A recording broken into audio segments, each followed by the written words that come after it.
sidi mundendeyo dhuguma rabbiiti dhuguma rabbiiti hangam jaalatite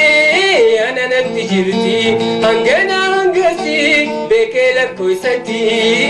sidi mundendeyo dhuguma rabbiiti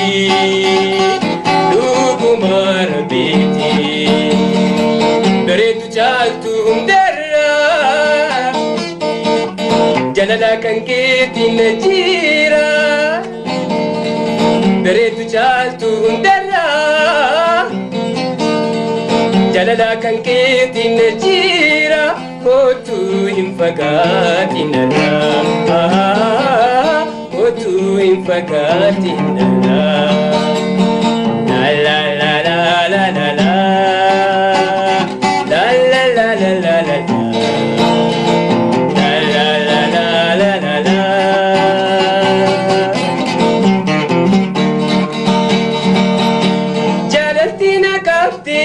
sirratina fitte hagam sossobullee odoo dutee battee lubbuun koo si maali na hayyamu dittee na hayyamu dittee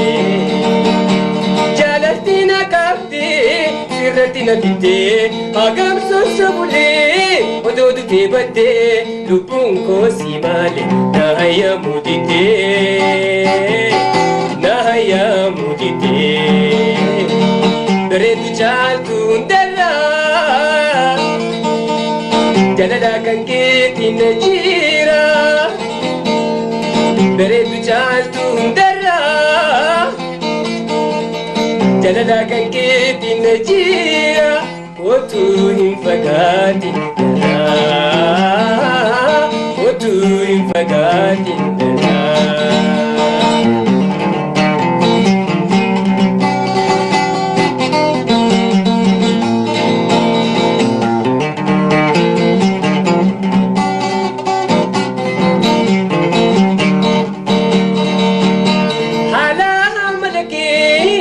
gari tolche bifaan bareedina uumaa si bareeche sina jaalachise sitti nama raache sitti nama raache haala amala kee akka gari tolche bifaan bareedina uumaa si bareeche sina jaalachise sitti nama raache